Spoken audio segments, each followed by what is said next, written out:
Hi friends, আমি ফাবিহা। আজকে আবার তোমাদের জন্য নতুন একটা রেসিপি নিয়ে চলে এলাম। আজকে তোমাদেরকে আমি করে দেখাবো কিভাবে লইট্টা শুটকি ভুনা করা হয়। লইট্টা শুটকি এমন একটা খাবার যেটা কিনা সবারই খুবই প্রিয়। বাঙালি বলতে আমরা শুটকি অনেক বেশি পছন্দ করি। চলুন কথা না বাড়িয়ে দেখে নিই কীভাবে রান্না করা হয়। এখানে আমি লইট্টা শুটকি নিয়ে নিয়েছি অলমোস্ট লাইক 15 থেকে 16টা স্টিক। এই লইট্টা শুটকিগুলো আমি এখান থেকে কিনেছি। এটা অলরেডি ক্লিন করে আসা, বাট হালকা পাতলা পাখা রয়ে গেছে, যেটা আমার ক্লিন করা লাগবে। এটাকে আমি পাখাগুলো ফেলে ক্লিন করে ছোট ছোট টুকরা করে নেব।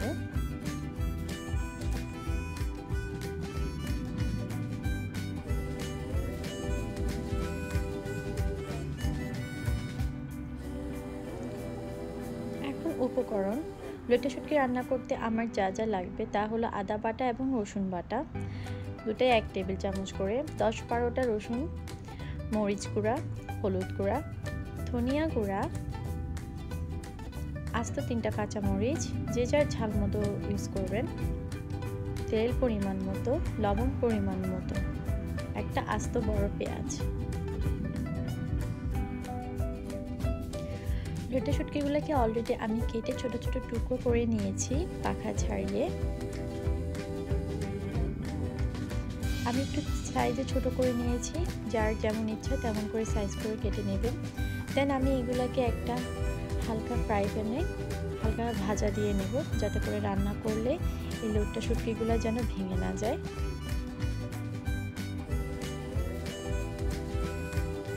ভাজতে ভাজতে আপনারা যখন ফিল করবেন একটা সুন্দর গন্ধ বের হচ্ছে, ঘ্রাণ বের হচ্ছে, তখন এগুলোকে ধুয়ে নেবেন।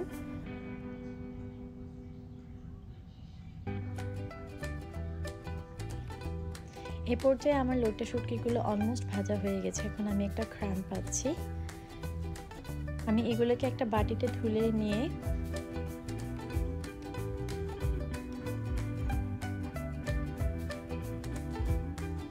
পানি দিয়ে ভিজিয়ে রাখবো।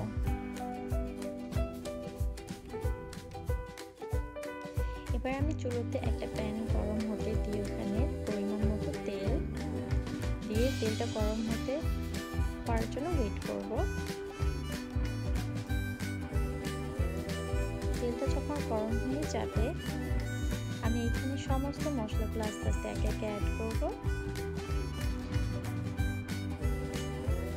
প্রথমে আমি স্টার্ট করব আদা ও রসুন বাটা দিয়ে।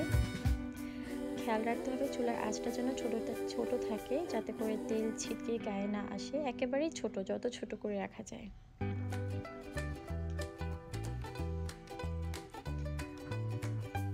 দেন পেঁয়াজ কুচি অ্যাড করে নিলাম।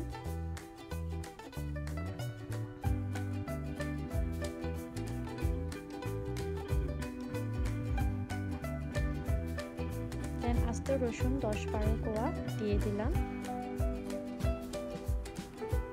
হলুদ গুঁড়ো দিয়ে দিলাম, মরিচ গুঁড়াও দিয়ে দিলাম, ধনিয়া গুঁড়াও দিয়ে দিলাম এবং স্বাদ মতো লবণও আমি দিয়ে দিলাম, যেহেতু আমি মশলাটা কষাবো অনেকক্ষণ ধরে। এবার চুলার আঁচটা আমি মিডিয়াম লোতে এনে সমস্ত মশলাটা নেড়ে দিচ্ছি, যাতে করে একটা একটার সাথে মাখামাখি হয়ে যায়।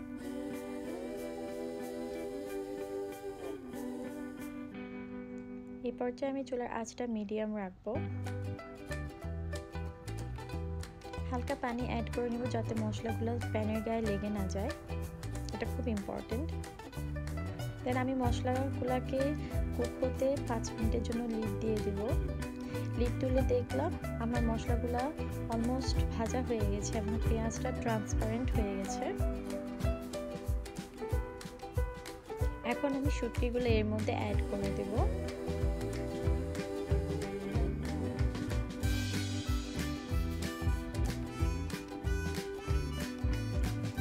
যেহেতু লইট্টা শুটকিটা ভুনা হবে, সেহেতু পানির পরিমাণ এখানে কম হবে, আর পানিটা অল্প অল্প করে অ্যাড করতে হবে যতক্ষণ পর্যন্ত লইট্টা শুটকিটা কুক না হয়।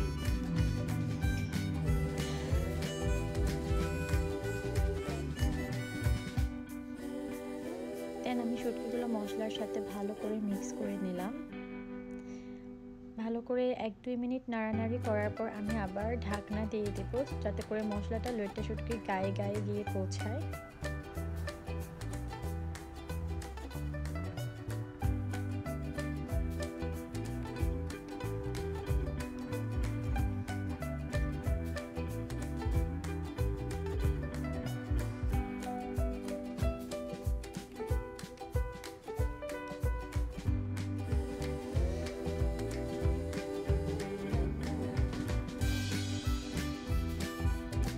আমি অলরেডি এখান থেকে খুব সুন্দর একটা ঘ্রাণ পাওয়া স্টার্ট করছি।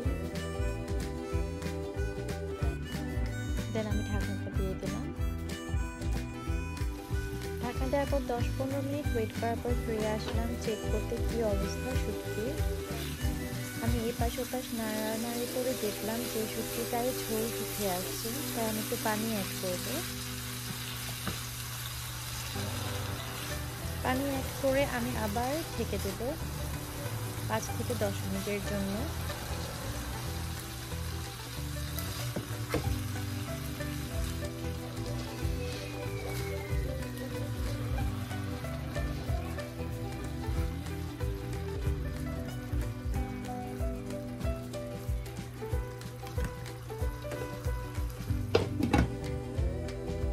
ফিরে আসলাম 5 থেকে 10 মিনিট পরে এবং দেখলাম লইট্টা শুটকিগুলো অলমোস্ট হয়ে গেছে।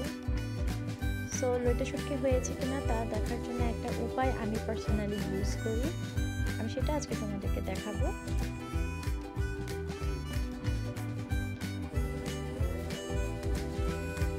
এখন আমি অবশিষ্ট আস্ত কাঁচামরিচগুলো দিয়ে দিব, সিন্স আমি ফিল করতেছি লইট্টা শুটকিগুলো হয়ে আসছে।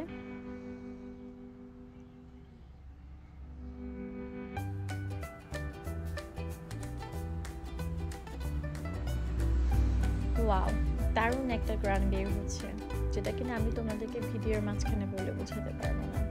লবণটা টেস্ট করে নিলাম। দেন আমি আবার 5-10 মিনিটের জন্য ঢেকে রেখেছিলাম। দেন তারপরে আমি ফিরে এসে লইট্টা শুটকিটা একটা বাটিতে তুলে চেক করে দেখলাম, ওয়াও, দেখো লইট্টা শুটকিটা একেবারে হয়ে গিয়েছে। নাও পরিবেশনের পালা। আমি লইট্টা শুটকিটা একটা বাটিতে ঢেলে নিয়ে সুন্দর করে পরিবেশন করে নিলাম। তোমাদের কাছে যদি আমাদের রেসিপিটা ভালো লাগে, প্লিজ লাইক, কমেন্ট এবং শেয়ার করে আমাকে জানাতে ভুলবে না। Thank you so much for watching. By.